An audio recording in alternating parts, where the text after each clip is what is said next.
Kia ora team, welcome to the Parkrun Brief, the weekly parkrun training podcast where I break down what we've published this week on parkruntraining.co.nz and turn it into practical coaching advice you can use this Saturday. I'm Coach Ray. I am a running coach who specialises in coaching beginner and recreational athletes to achieve their sporting as well as their health and fitness goals. This week for the Sunday reset, I wrote about your 5-minute mobility flow to start the week feeling light. Now, Sunday does not need to be complicated. You don't need a long stretching session, a full yoga class, or an elaborate recovery routine to feel better before the new week begins. Sometimes the most powerful reset is simply 5 intentional minutes spent moving your body well. After a parkrun effort or a solid week of training, it's normal for runners to carry a little stiffness into Sunday. Tight calves, heavy hips, legs that feel fine once you move, but not quite free. That's where a short mobility flow comes in. This isn't about flexibility or forcing range. It's about restoring smooth movement so Monday's run feels lighter and more natural. Here's a simple 5-minute ritual you can use every Sunday or any other day of the week. Minute 1, ankle and calf wake up. Start standing tall. Slow ankle circles, 10 each direction per side. Gentle calf raises, 10 to 15 relaxed reps. And then some light rocking forward and back through the foot. Focus on smooth movement rather than effort. Why it matters, healthy ankle mobility makes everything upstream feel easier, especially when you start running again. Minute 2, hip circles and leg swings. Hold on to a wall or a bench if needed. Hip circles, slow and controlled, both directions. Leg swings, front to back, 10 each side. Leg swings, side to side, 10 each side. Let the movement gently loosen rather than forcing a big swing immediately.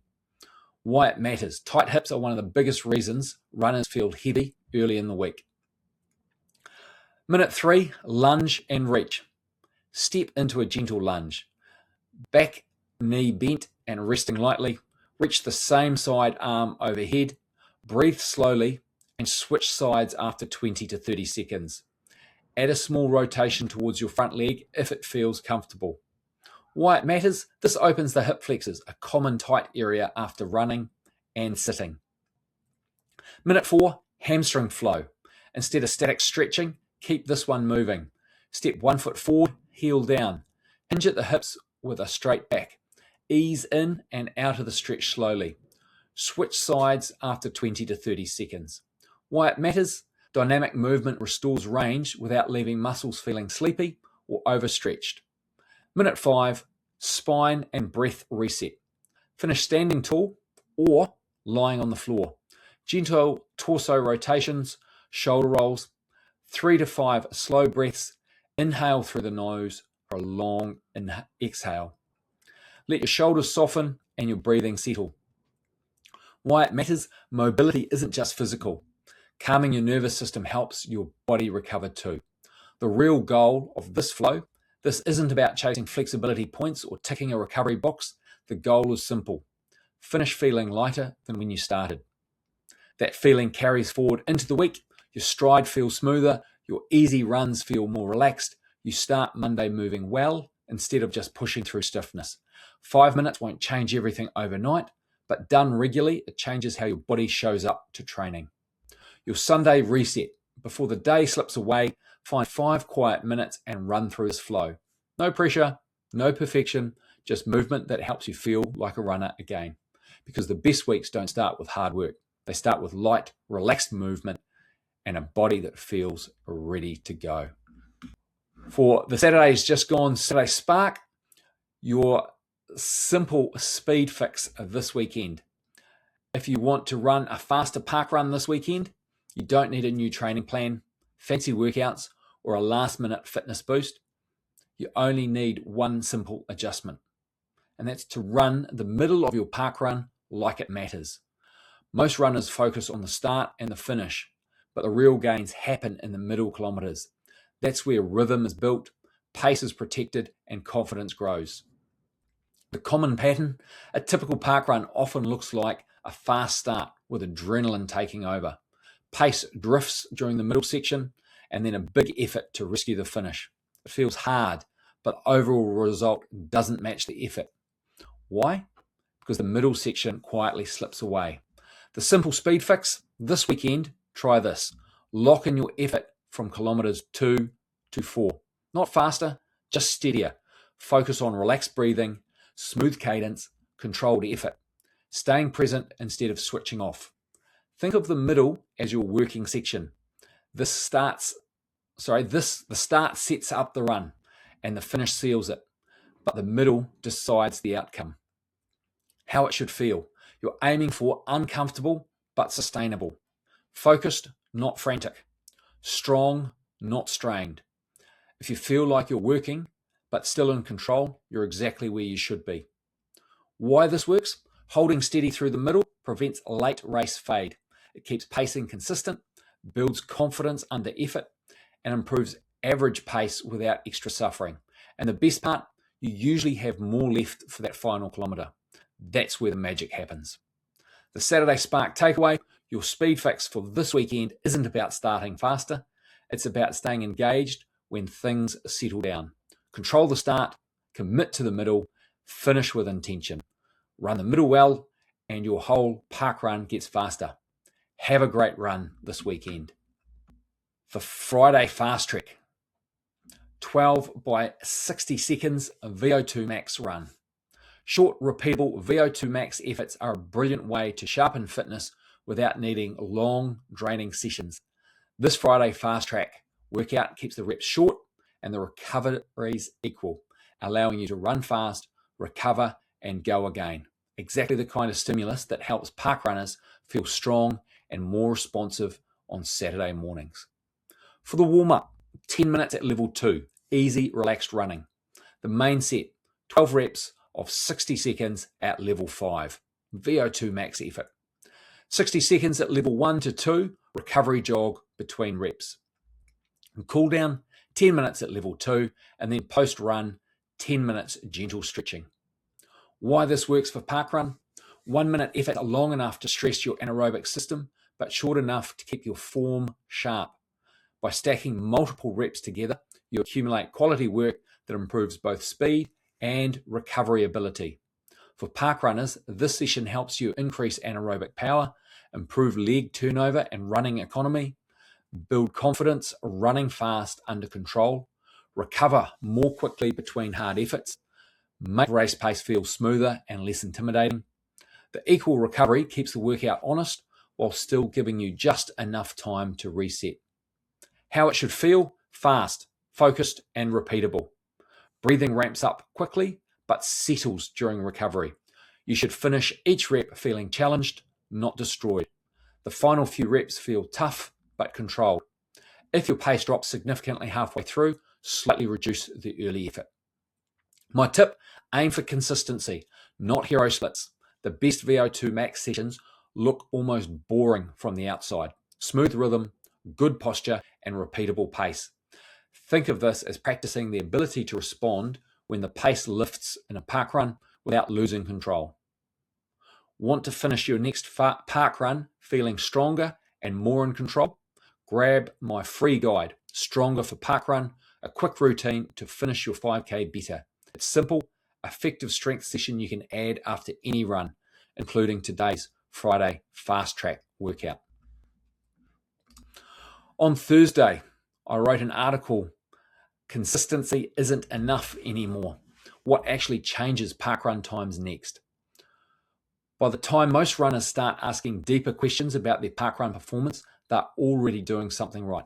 They're showing up regularly, they've built a routine, they've proved that they can be consistent. That's why it feels confusing, even frustrating when progress stops. In the first article in the series, we looked at why parkrun plateaus happen and why consistency eventually reaches a ceiling. In the second, we explored why parkrun often feels harder before it gets faster, especially when effort increases without clear direction. And in the third article, we unpacked the grey zone training pattern that quietly keeps runners stuck even when they're working hard. If you've followed those articles along so far, one thing should be clear. Consistency isn't the problem. but it also isn't the full answer anymore. It's an important shift because a lot of runners' consistency is the hardest part. It's the thing they're proud of, and rightfully so. So hearing that it's no longer enough can sound discouraging. It shouldn't. What consistency really does is prepare the ground. It builds a base strong enough to support something more specific. The mistake is assuming that repeating the same rhythm indefinitely will keep producing the same improvements. The body doesn't work that way. Adaptation happens when something changes, when it is directed with purpose rather than spread evenly across every run. That doesn't mean more running or harder running. It means clearer intent. At this stage, the runners who start moving forward again, they stop treating every run as equally important. They allow easy runs to feel genuinely easy. They give harder sessions a clear focus instead of just trying to run well. Most importantly, they stop asking parkrun to carry the entire training load. Parkrun becomes something different. Less of a weekly test, more of a checkpoint. And that's where things start to shift. Pacing feels calmer because it's familiar. The middle kilometres feel controlled rather than uncertain. The final kilometre becomes manageable instead of survival. What changes isn't just fitness, it's confidence. That's the point many runners miss. Progress doesn't usually come from a dramatic new approach. It comes from small shifts that make the week feel organised rather than accidental. This is why advice online can feel overwhelming. There's no shortage of workouts, tips, and must-do sessions. But without understanding what you specifically need right now, more information really helps. The real step forward comes from clarity. Where am I currently stuck? What's missing in my week? What actually needs to change and what doesn't? Once those questions are answered, progress becomes simpler again. Not easy, but clear. A useful next step. If you've read this series and thought that sounds exactly where I am right now, the next step isn't to overhaul your training or to chase more effort. It's to understand your current pattern clearly. I've created a short diagnostic for parkrunners that helps you pinpoint why progress has stalled, even if you've been consistent and doing plenty of things right, and what needs to change next. It's not a training plan or a quick fix. It's simply clarity. You can download it in the link in the description, why your parkrun hasn't improved in 6 months and what to change. Because once you understand the pattern you're in, the next step becomes much easier to see. For the parkrun power tip, record routes so you know the exact distance. Why this tip matters. One of the biggest frustrations for runners is finishing a season and realizing the distance wasn't quite what you thought. Maybe the loop was short, maybe the turnaround was off, or maybe you ran further than planned and blew the session. Recording your routes removes the guesswork. When you know the exact distance, you can pace more accurately, track progress properly, and make your training sessions far more effective. Why accurate distance matters. Running by feel is valuable, but structure matters too. Knowing the true distance helps you pace efforts more evenly, compare sessions confidently, measure improvement over time, plan workouts more precisely, avoid accidentally overdoing training. Consistency in distance leads to consistency in training. Use simple tech to your advantage. You don't need complicated tools. A lightweight GPS watch or a running app is enough to record your regular loops. Save favorite training routes, identify exact turning points, and build confidence in your pacing. Once a route is measured, you can focus on running, not guessing. Create known distance training routes. Try building a small library of reliable routes, a 1K loop for intervals, a 3-kilometre steady effort route, a full 5K loop similar to parkrun, a recovery run route you know well. Familiar distances make sessions feel easier mentally because you know exactly what's coming. How this helps on parkrun day. When you regularly train on measured routes, you develop better pace awareness. You learn what different efforts feel like. Your pacing becomes more instinctive. You're less likely to go out too hard. You arrive on Saturday knowing how your body responds over specific distances. Don't obsess over perfection. GPS isn't flawless, and small variations happen. The goal isn't centimetre level accuracy, it's consistency. Record once, trust the route, and use it as a reliable training tool.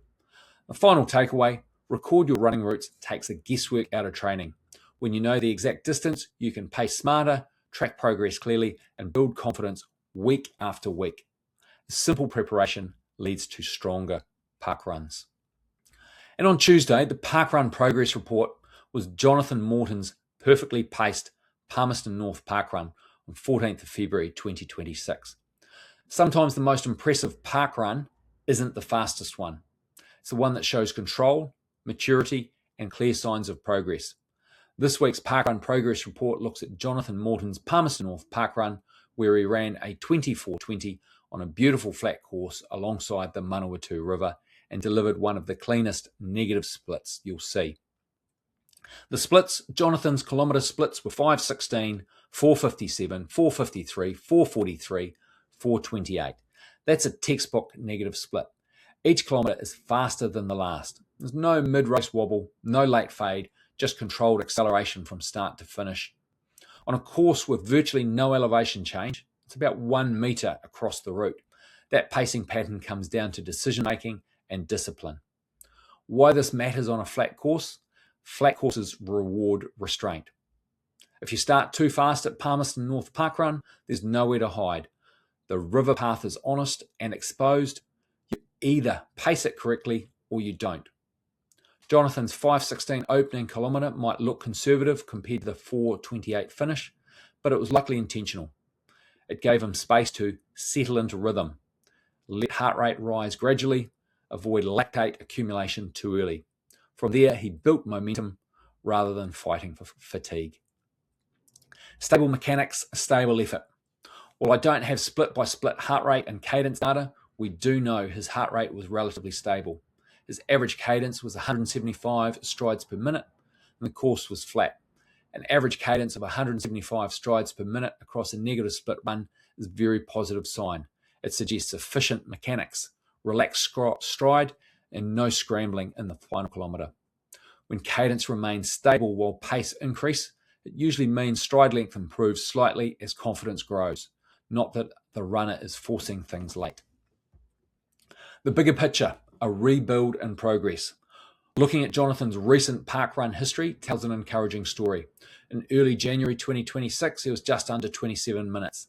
Since then, late January, around 25 and a half, early February, just over 25 minutes, and then 14th of February, 24:20. That's a meaningful improvement in a short space of time. Last year, Jonathan ran a sub-23-minute performance on this course, including a PB of a 22:23, and that was during his build-up to a half marathon in May. Since mid-2025, his training appears to have been less consistent and his times naturally drifted. What this 24:20 shows is not that he's back at PB level, but that he's rebuilding intelligently. The key coaching insight. The most important part of this run isn't the finishing time, it's the execution. The final kilometre at 4:28 shows he wasn't at his absolute limit. There's likely 10 to 15 seconds available simply by starting closer to 5 minutes per kilometre instead of 5:16, without changing fitness at all. That's a very good position to be in. When you can finish strongly, the engine is returning. What happens next? If Jonathan maintains consistency, a sub-24 is realistic in the short term. Low 23 minutes is achievable with sustained training, and challenging his 22:23 PB becomes a medium-term goal. The pacing maturity is already there. Now it's about stacking weeks of consistent training. The takeaway for you, if you want to improve your parkrun performance, start slightly controlled. Let the race unfold, build confidence kilometre by kilometre, and finish knowing you executed well. Negative splits aren't just satisfying, they're often faster overall. If you want help improving your own parkrun, if you like structured guidance to build consistency, pace smarter, and finish stronger every Saturday, join Parkrun Kickstart, a 4-week plan designed to improve pacing and performance. The link is down in the description. or apply for your own parkrun progress report. Get a personalized breakdown of your pacing and effort. Once again, the link is in the description as well. Ka kite anō, and all the best for your next parkrun.